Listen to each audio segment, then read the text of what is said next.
Let's look at coastal spits next.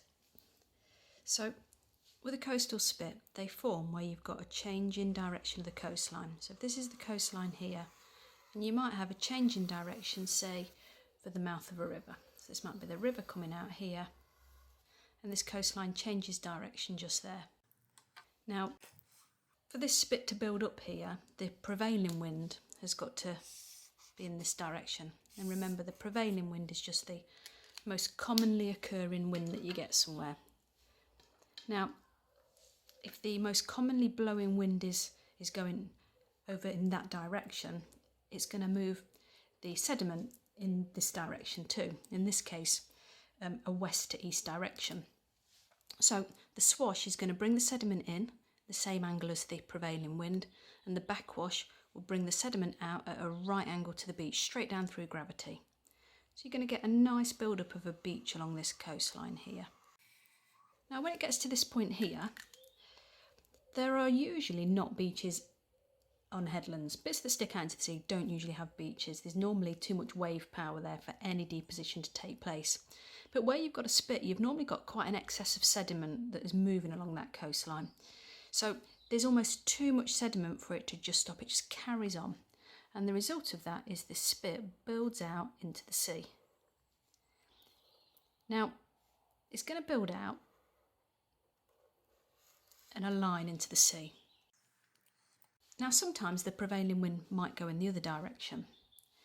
Every once in a while, the wind blows the opposite way, which means that that spit could then have a curved end to it. Now, in reality, spits can grow longer. They can have several curved ends. If there's no river, they can grow right the way across to the other side. That would mean that it would turn into a bar.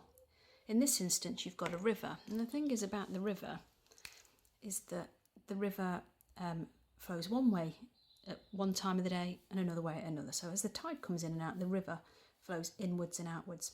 So there's always going to be a flow along this river. Now that's what's helped to build up this spit in the first place, because as the river flow is coming out and the prevailing wind is bringing the current this way, you're going to get very little energy there. You've got almost two different areas of water that are meeting head on, so it's going to slow right down.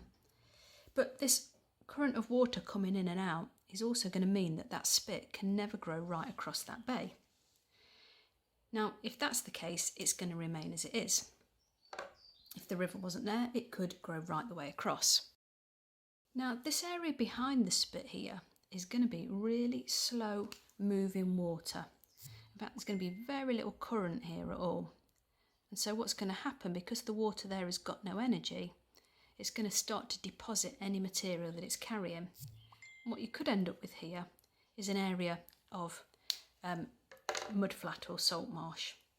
So the spit effectively changes the land and brings it out into the sea with this hooked end on it.